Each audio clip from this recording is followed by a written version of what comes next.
En los cementerios hay niños recién nacidos. No se requiere estar viejo, de mucha edad, para partir a la eternidad. ¿Sabe usted cuánto tiempo le queda de vida? Yo tampoco. Y si aquí hacen una apuesta, ¿quién se muere primero? Yo creo que Juan y yo nos llevamos la apuesta. Pero cuidado, no se vayan a engañar. Así es que el ser humano también avanza hacia su final y por lo tanto el desafío es que estemos preparados, porque después de esta vida la primera pregunta que uno se hace es ¿qué nos espera? ¿Qué le esperará a Edwin? ¿Qué le estará esperando a usted? Algunos se van a llevar unos buenos sustos. Ojalá que todos los que estamos aquí seamos personas que hemos nacido de nuevo. Porque no es solamente asistir a una iglesia, participar de ciertos actos, dar diezmos, dar ofrendas, hacer ciertas acciones. No es por obras, dice Pablo. Y eso tiende a olvidarlo el cristiano y empieza a vivir descuidadamente, a imitar a los del mundo. Y se apartan. ¿Qué le espera a usted después de esta vida? ¿Hacia dónde nos dirigimos? ¿Hacia dónde se dirige usted? Porque somos personas que estamos viajando en el tiempo. Entramos a esta realidad humana y nos estamos dirigiendo hacia algo y hacia alguien. ¿Cuál será? ¿Cuál será el camino a seguir si queremos un final feliz? Son preguntas que quiero en esta mañana preguntarles, hacerles la pregunta. ¿Cuál camino seguir? Hay muchas clases de caminos, pero entre la vida y la otra, esta vida y la otra, solo hay dos. La gente dice hay muchos caminos, sí, hay muchos, pero en la dirección que nosotros vamos solamente hay dos: el de la santidad y el de la maldad. Y uno de esos dos caminos usted está transitando. No se engañe, no se deje de engañar. Por uno de esos dos caminos necesariamente usted tendrá que estar transitando. Y muchos de nosotros, por estar enfocados en el mundo, nos descuidamos. El primer camino es el que vale, como dice la Biblia, el buen camino. Y lo dice así: es camino de seguridad, es camino de gozo, es camino para los escogidos, no para cualquiera. Fíjense en esas primeras tres cosas que dice. El camino bueno, el buen camino, tiene tres características por el momento. Uno, es un camino de seguridad. Y espero que al leer camino esté pensando no en un tramo que esté pavimentado o sin pavimentar, sino que esté pensando en una persona, aquel que murió por usted en la cruz del Calvario y que dijo: yo soy el camino. Es camino de gozo, aunque algunos lo ven como un camino incómodo, difícil de transitar, y es un camino únicamente elegido para los escogidos. Hay otras dos cosas más que podemos decir de ese camino. Es un camino de simplicidad. Es un camino sencillo, simple. No es complicado. Lo puede encontrar el hombre muy preparado, un académico o una persona ignorante que no sabe ni leer. Y ese es el camino de santidad. Y ese camino tiene algunas personas que lo van a acompañar a usted. No va solo. Recuerdan que el Señor decía que había dos caminos, un camino ancho.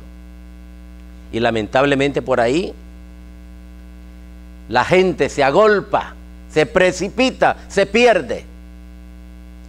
Y hay un camino estrecho. Pero ese camino estrecho por el cual usted es invitado a caminar, no va a ir solo.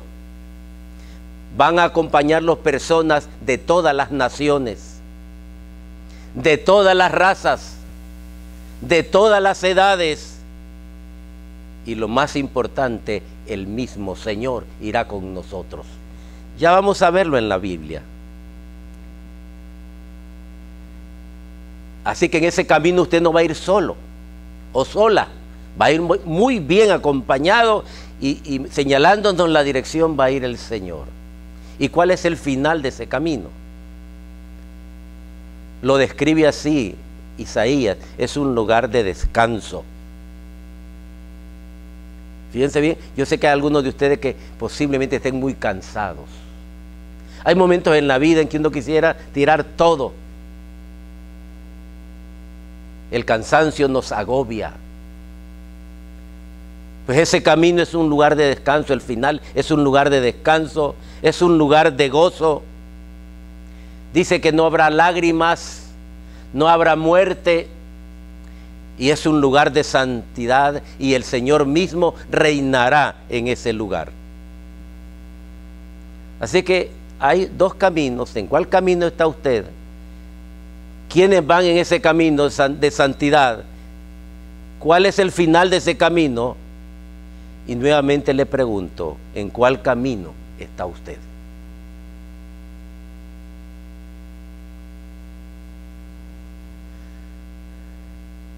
Espero que ya se haya respondido y que se afirme en esa respuesta que usted mismo se dio.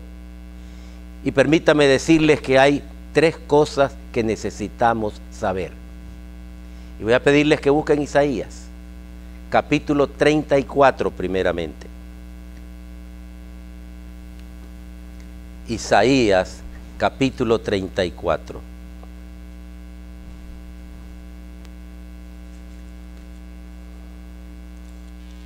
Y que lo puedan leer luego en su casa, solo tiene 17 versículos.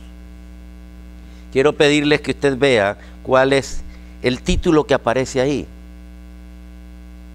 Dice: la ira de Jehová contra las naciones.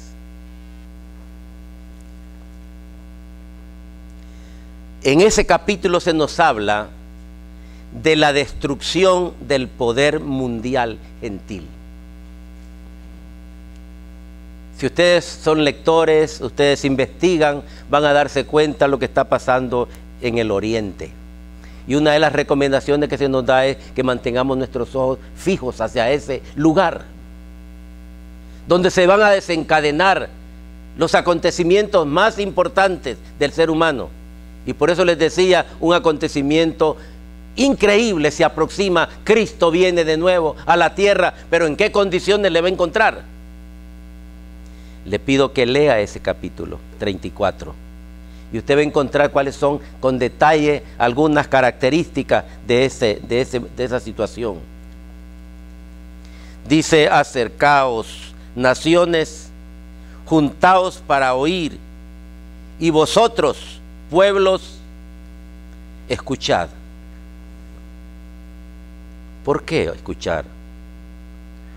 Y no solamente le dice a los seres humanos, sino que dice: oiga la tierra y cuanto hay en ella, el mundo y todo lo que produce. Y la razón es porque dice: Jehová está airado e indignado contra todo el ejército de ellas, las destruirá y las entregará al matadero. Y los muertos de ellas serán arrojados, y de sus cadáveres se levantará hedor, y los montes se disolverán por la sangre de ellos. No es ese mi tema, solamente quiero hablarles del entorno del capítulo que vamos a tocar. Eso es lo que nos espera. Las naciones se están preparando para destruir la ciudad de Israel.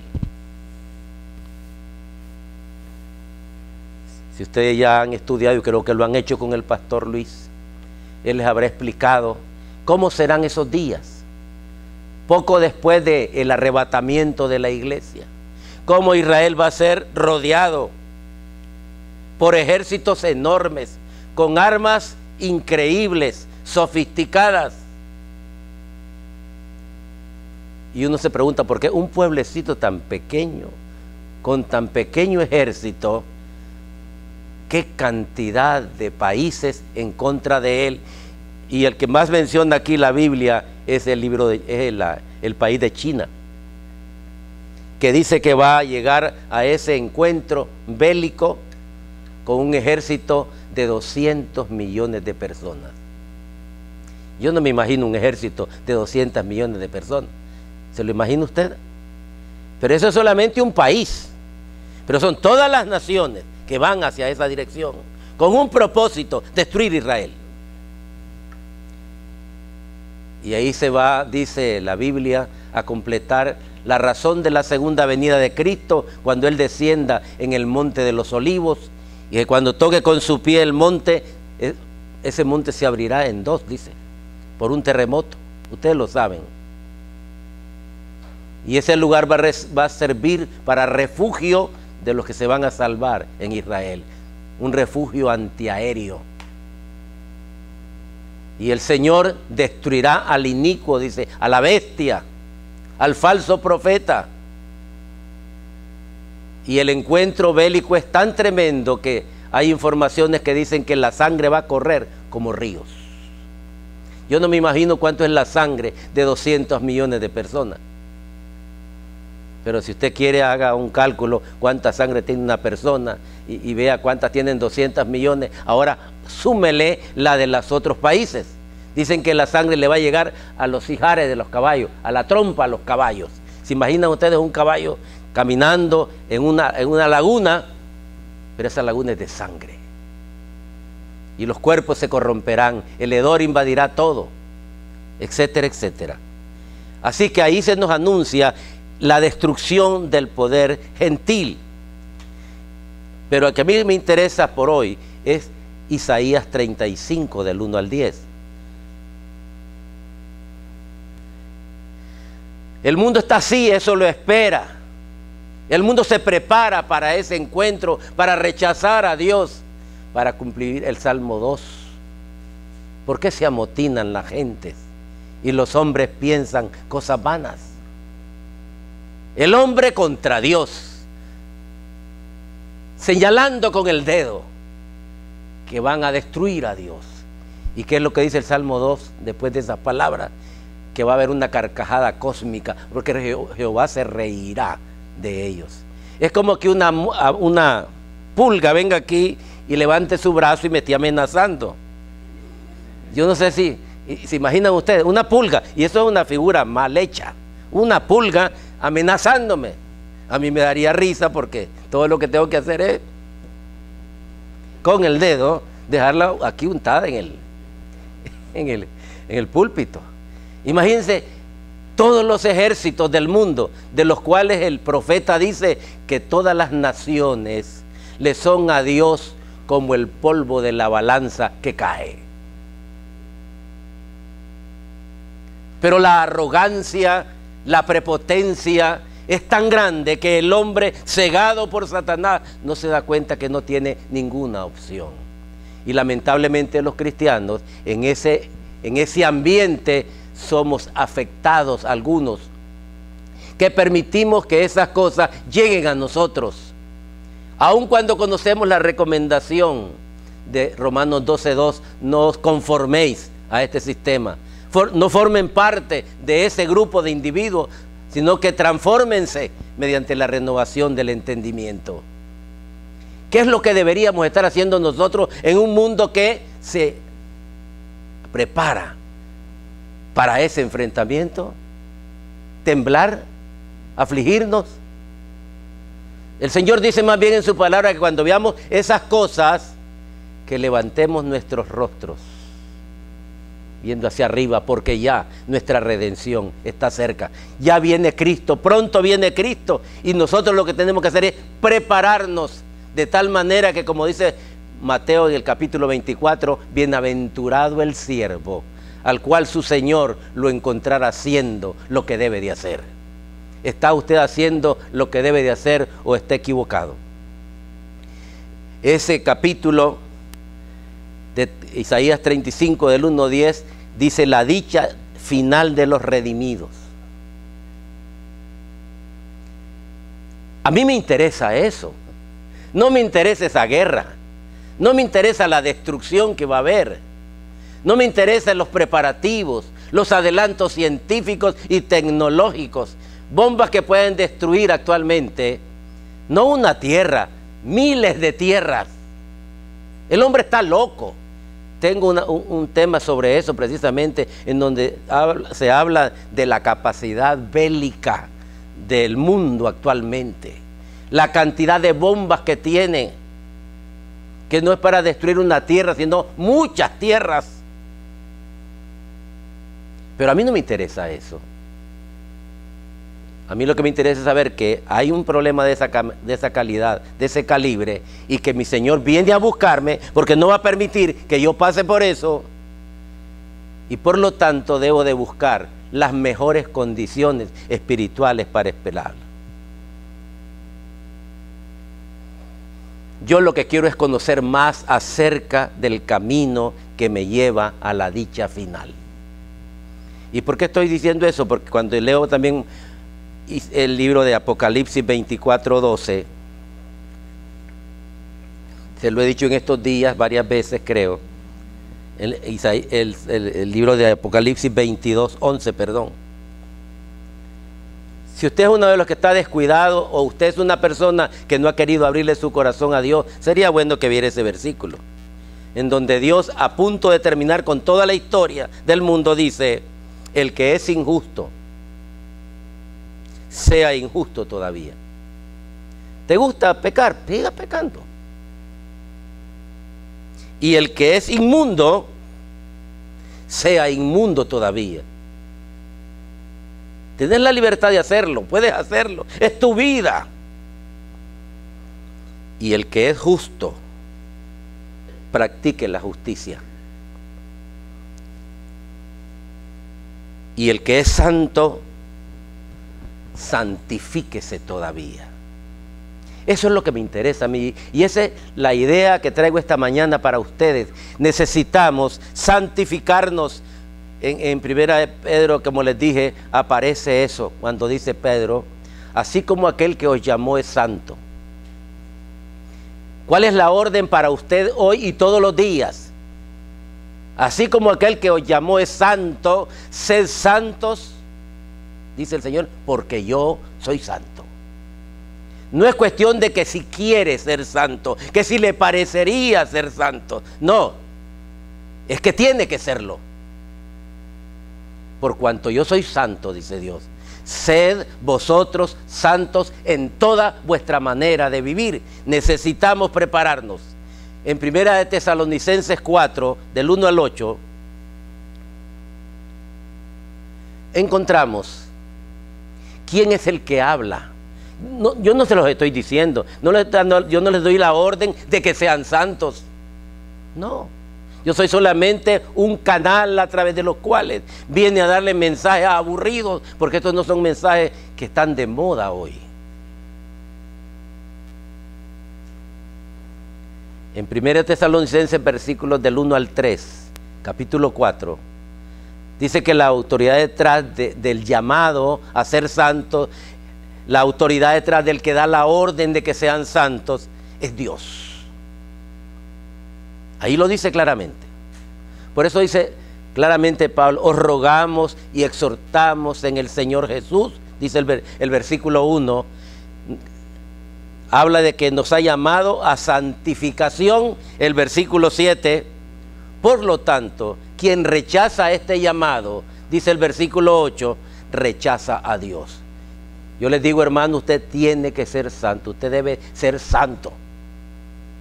Usted dice: no, no me interesa, yo quiero divertirme.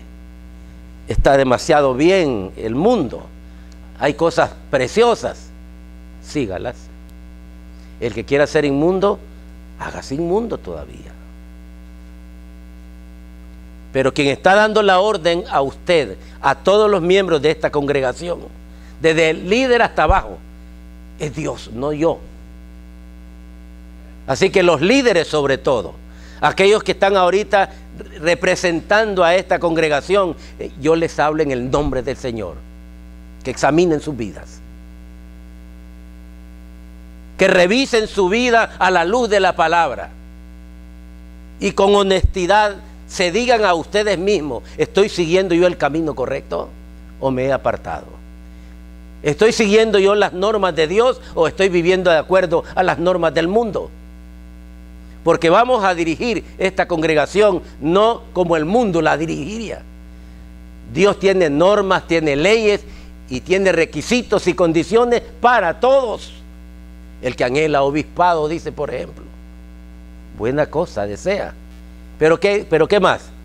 Pero es necesario que el obispo sea marido de una sola mujer.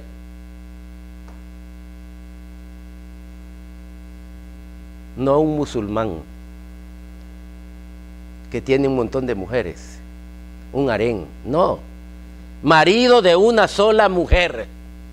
No es ese que anda por las calles ahí con los ojos desorbitados, viendo porque hay un montón de hembras que hoy se visten, pero terriblemente, si se le puede llamar vestirse a eso, ¿verdad?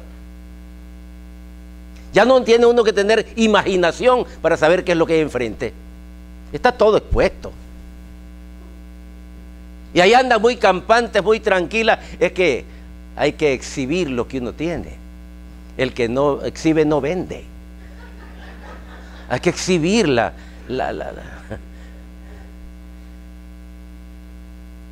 Y desgraciadamente muchas de nuestras niñas van siguiendo eso. La Biblia dice cómo debemos de vestirnos, cómo debemos de hablar, cómo debemos conducirnos, cómo debemos de trabajar, etcétera, etcétera. Y luego dice: y todo lo que hagáis, hacedlo de corazón, como para Dios, no para los hombres. Así que vamos a administrar esta congregación de lo mejor posible para la gloria de Dios, porque el que le va a pedir cuentas no es Luis ni yo. El Señor te va a llamar y te va a decir: a ver qué hiciste y por qué. ¿Por qué actuaste así? Los líderes tenemos que ser ejemplos, modelos. Y la pregunta es: ¿qué están viendo los miembros en nosotros? ¿Qué están viendo? ¿Algo que se puede imitar o algo que no lo dicen, pero por allá dicen para ser como el hermano o la hermana? Mejor me quedo sentado aquí en la banca. Yo no quiero participar de eso. Nos ha llamado Dios a santificación, dice el versículo 7. Por lo tanto, quien rechaza este llamado, versículo 8, rechaza a Dios. Los versículos del 4 al 8 encontramos el llamado. Y no me he puesto a leerlo porque no nos daría tiempo. Tenemos Santa Cena después. Y quiero terminar el tema, no dejarlo a media. Somos llamados a una vida, a un andar que agrade a Dios. Y eso implica, entraña una vida apartada para Dios. La santificación experimental le llaman a eso, que se caracteriza por detenerse o por abstenerse de estas cosas. Miren, la inmoralidad sexual está de moda hoy. Y el que me diga que no, y que no se ha contaminado bastante, no poquito, perdóneme, pero le voy a decir mentiroso. Porque ahora no se puede ver televisión casi sin que de repente le aparezca una barbaridad ahí. No se puede entrar a internet sin el peligro de que con solo un clic que haga yo inconscientemente me salga una barbaridad. Joshua McDowell, uno que trabaja con nosotros en la cruzada, escribe un libro que se llama A un clic de distancia. Y revela el grado de corrupción que hay en nuestra niñez, en nuestra juventud, con estadísticas de aquí de los Estados Unidos, de cómo eso se les ha ido de las manos y los padres se hacen los tontos, no ven. Algunos me dicen: es que viera, pastor, Es que yo no le entiendo a esa cosa. Y esos cipotes se meten por todos lados. Parece que ya nacen con el mouse en la mano. Sí. Yo me quedo asustado de ver lo que hacen los niños actualmente con el internet. Y uno pasa un buen tiempo peleando para aprenderse una cosa tonta. En vez de estoy yo peleando ahí, se acerca mi nieta y me dice, no, Tito, no es así, pero dámela. Y ya me la pone. Y yo me quedo, y yo he pasado peleando un buen tiempo. Entonces hay padres que toman como pretexto el que no conocen para no supervisar a sus hijos. La inmoralidad sexual está ahí, mire, es como un gran supermercado para todos los gustos. ¿Te gustan las mujeres? Hay mujeres. ¿Te gustan los hombres? Hay hombres. ¿Te gustan los animales? Ahí están los animales. La bestialidad de que habla la Biblia. Así es que somos llamados a una vida santa. Por lo tanto, tenemos que ser cuidadosos, prudentes de qué vemos, en qué sitios nos metemos, qué oímos, qué hablamos. ¿De qué me voy a abstener yo hoy en esta sociedad? De la inmoralidad sexual. Segundo, caracterizarme por ser yo o manifestar templanza en lo sexual. Recuerdan que hay un pasaje que dice, no nos ha dado Dios espíritu de cobardía, sino de poder, de amor y de dominio propio. Tal vez esa palabra la entiendan mejor. Nosotros debemos de caracterizarnos por tener dominio propio. Yo ejerzo autocontrol. Yo no puedo impedir que alguien me ponga ahí en la televisión una barbaridad. Pero sí puedo impedir que mi mente empiece a tener fantasías y a imaginar cosas y que me aparten del camino de la pureza y de la santidad. Y eso no es ser tonto. Yo necesito aprender a evitar decididamente el adulterio, porque esas cosas, ¿a qué creen que los mandan? Yo encuentro por todas partes cantidad de hombres y mujeres que están a un clic de divorciarse.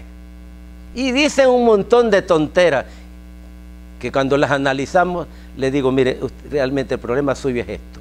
Tiene primero que limpiar su mente. Deja de ver a las demás mujeres y enfóquense en su mujer. Y viceversa, a las mujeres también. Enfóquense en su marido. Deje de ver pornografía. Deje de estar teniendo esas ideas y pensamientos que la están corrompiendo y pervirtiendo. Así que hay que evitar decididamente el adulterio, porque el adulterio no solo es acostarse con una mujer o con un hombre. El Señor lo dijo claramente, desde que tú miras a una mujer y la deseas en tu corazón, ya adulteraste con ella. ¿Y cuántas mujeres habrá visto usted esta semana que se le fueron los ojos y no pudo controlarse? Y miren, las fantasías vienen. Y hay individuos que son tan perversos que las jovencitas se sienten mal porque sienten que hasta las desvisten. Y una me dijo un día, es que yo sentí que ese bandido hasta me violó. ¡Qué ojos! ¡Qué mente! ¡Qué expresión en la cara de pervertido! Tenemos que cuidarnos de esas cosas, evitar decididamente el adulterio. Porque usted mira, no, si yo no he ido a ningún prostíbulo, no he andado con otra mujer que no sea la mía, pero en la televisión y en el internet y con esos teléfonos que... ¡a la madre!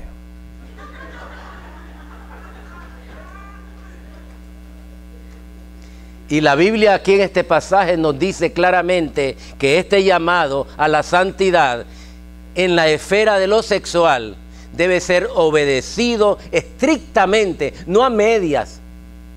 ¿Y por qué vamos a obedecerlo estrictamente? Porque como dice el versículo 6, el Señor es vengador, es castigador de todo aquel que practica la promiscuidad sexual. Si usted quiere ir a echar una canita al aire, hacerse el loco, y aquí nadie me ve, nadie se va a dar cuenta, hágalo.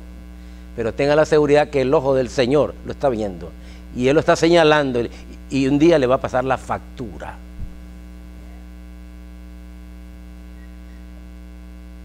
Él nos ha llamado a la santificación, dice el versículo 7. decididamente no a la inmundicia. Su autoridad está detrás de la prohibición, nos dice el versículo 8. Y algo más. Usted dirá, es que es tan difícil en estos tiempos, con tantas oportunidades, con tantas ofertas, abstenerse y mantenerse. Dios no nos ha dejado sin ayuda. Dios ha provisto el Espíritu Santo para darle a usted, al creyente, la victoria y la santidad en este aspecto de la vida. Dice el versículo 8 en la segunda parte. Así que si usted cae es porque quiere. Pero el Espíritu Santo está ahí presto a tenderle la mano y a decirle, afírmate en mí, enfócate en Cristo, no permita que Satanás te manipule, y recuerda quién eres y de quién has aprendido.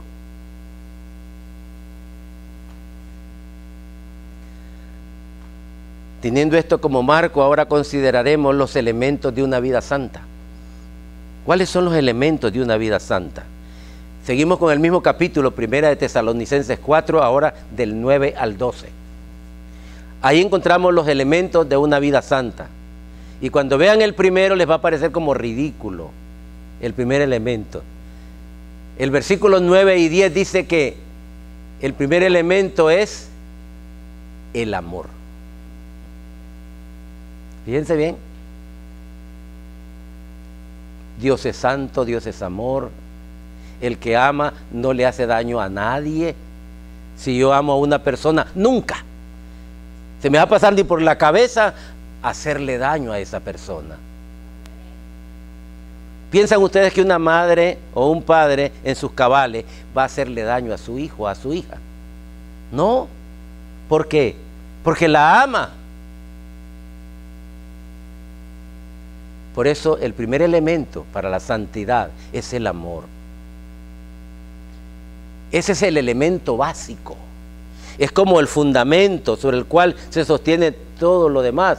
Dice, el amor fraternal es tan indispensable y obvio para una vida santa que Pablo declara que los tesalonicenses no necesitaban ninguna instrucción escrita. Hay un canto que me gustaba a mí recordar y dice, ama si quieres ser feliz. Ama y todo cambiará. Ama y así comprenderás la alegría de vivir. Hay personas que han perdido hasta la alegría de vivir. Viven aburridos. Déjenlos un día en la casa, no aguantan, no soportan. Apáguenle la televisión, quítenles el teléfono, mejor quítenle la vida.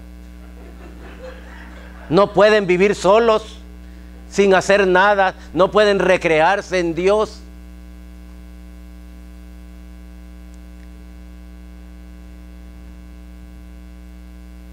Y cómo elogia Dios a través de Pablo a los tesalonicenses, porque decía que Dios mismo les había enseñado que deben amarse los unos a los otros. Y si hay un mandamiento o un mensaje que yo quiero dejar aquí en la congregación, es que ustedes empiecen a amarse, que boten las armas ya, porque ustedes algunos son discípulos de Cantinflas, no de Jesús, cuando él decía armaos los unos contra los otros.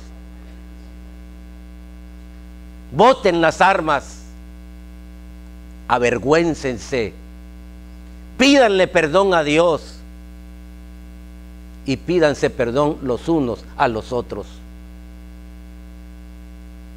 Y aprendan a perdonar, porque si perdonáis a los hombres sus ofensas, mira, hay algunos de ustedes que oran y Dios no los oye, porque todavía no han perdonado. Hay ponzoña en el corazón, hay envidia, hay odios, hay rivalidades, y así se atreven a dirigirse a Dios, que es santo.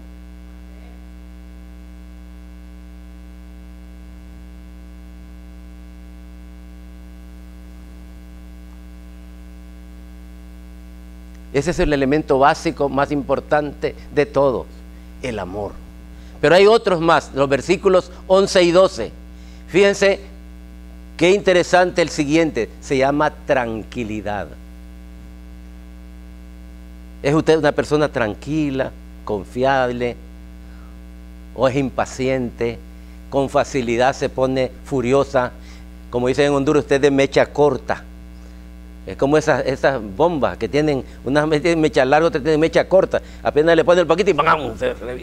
Le revientan en la mano a uno. Va caminando y algo lo queda bien. ¿Y qué? ¿Qué me ve? Ya se encendió. No me hables. Viven enfermos, maquinando cosas. Por eso dice la Biblia ahí, procuren vivir tranquilos. Es decir, vivir pacíficamente o tener ánimo tranquilo. Examínese hoy en la casa cuando se vaya a acostar y pregúntese, ¿tengo yo eso? ¿Amo yo a mis hermanos? ¿Soy una persona tranquila o veo a todo el mundo con desconfianza? No, es que esa Lorena, cuidado, hay que tenerle cuidado. Hasta con lupa tengo que verla porque... Y vieras Martín, ¡ja! Y Edwin, ¡ja! Sonriente, pero hay que escudriñarlo como... Y así es usted. Procuren vivir tranquilos. Fíjense que nosotros seríamos felices si fuéramos tranquilos. Pero estamos así, miren. Yo soy profesor y yo recuerdo que había unas compañeras que agarraban la tiza y cuando le hacía así, rayaban la tiza. ¡Y! Uno siente que se le para el pelo. ¿O no? Hay personas que así, con cualquier cosita, cualquier ruidito, se les para el pelo. No tienen tranquilidad, tienen los nervios a flor de piel.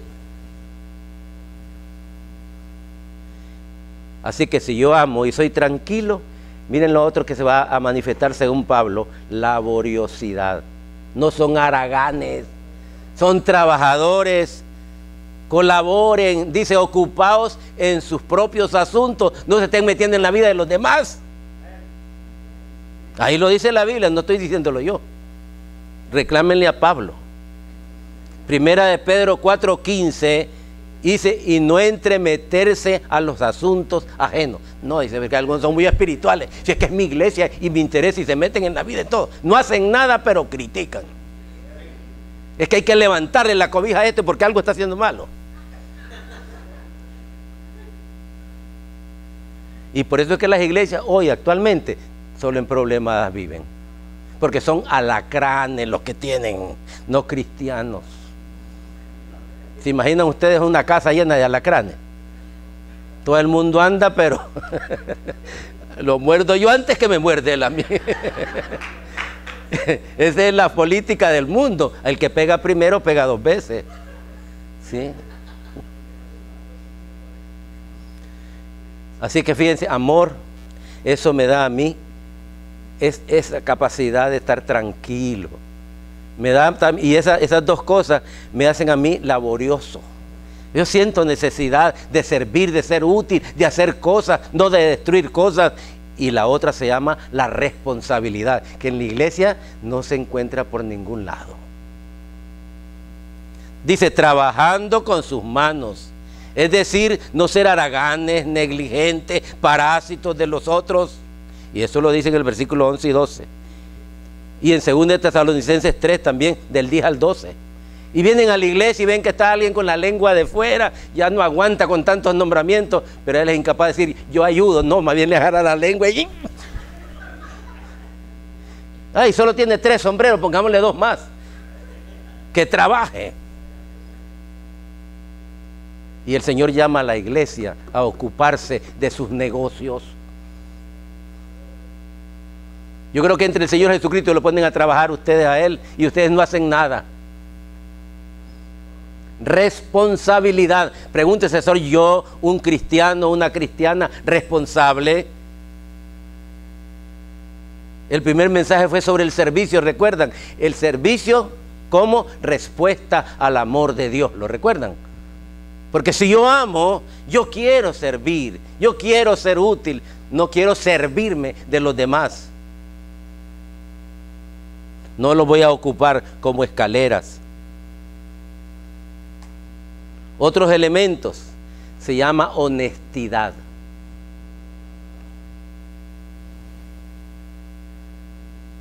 Es el versículo 12. ¿Honestidad en qué? En el trato para con los inconversos.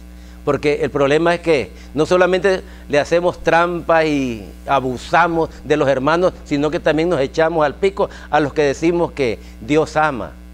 Los inconversos, los que ven en nosotros, es una cosa tal que mejor dice, patitas, ¿para qué te quiero? Yo cerca de este, mejor no. Así es que esa honestidad en el trato debe ser en la vida y en el testimonio.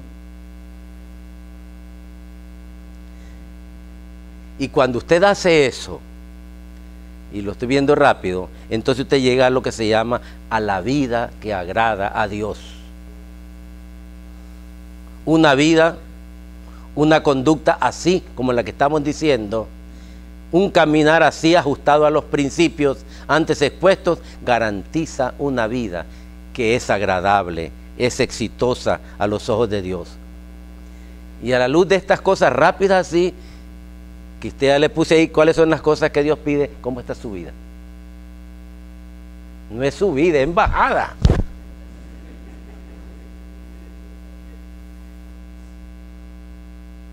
¿Y saben por qué estoy diciendo también esto? Hoy tenemos Santa Cena.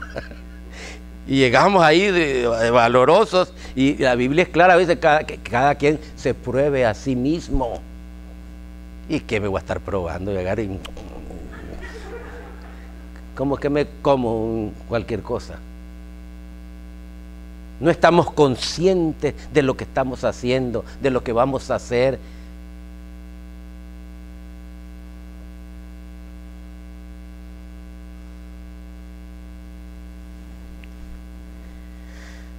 ¿Qué podemos recordar de esto?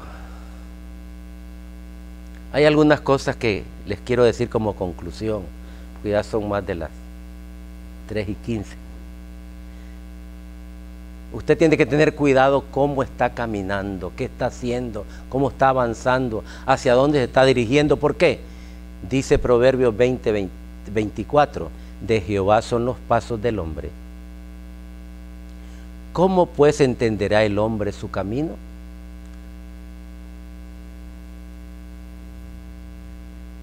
Y este que también se los di hace algunos días es Proverbios 22:3. El avisado ve el mal y se esconde, mas los simples pasan y reciben el daño. Miren, Dios de todas maneras les está diciendo a ustedes y a mí, cuidado, cuidado, hay luces rojas, peligro. Pero yo me vuelo las luces rojas.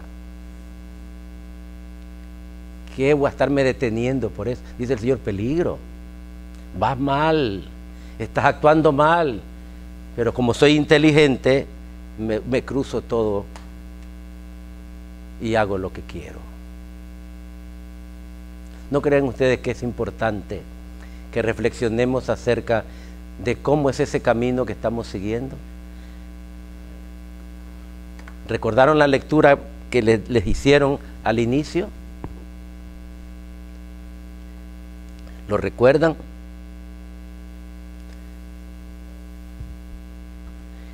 En Isaías 35.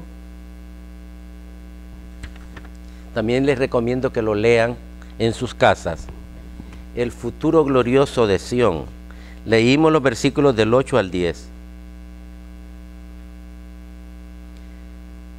Hablando del futuro nuestro, donde vamos a ir, dice, y habrá allí calzada y camino, y será llamado camino de santidad. ¿Qué personas no van a pasar por ese camino?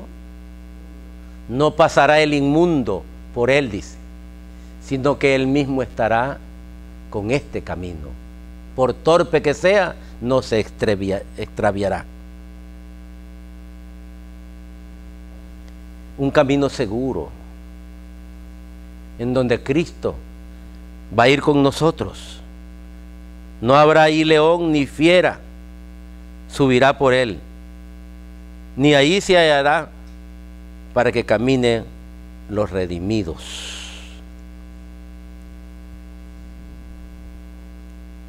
Y los redimidos de Jehová volverán Y vendrán a Sión con alegría, y gozo perpetuo será sobre sus cabezas, y tendrán gozo y alegría, y huirá la tristeza, el gemido y el dolor. ¿No creen que es un futuro glorioso el que nos espera a nosotros? ¿Para qué debemos de prepararnos? Para meternos al ejército e irnos a pelear, o prepararnos para vivir vidas en esta vida.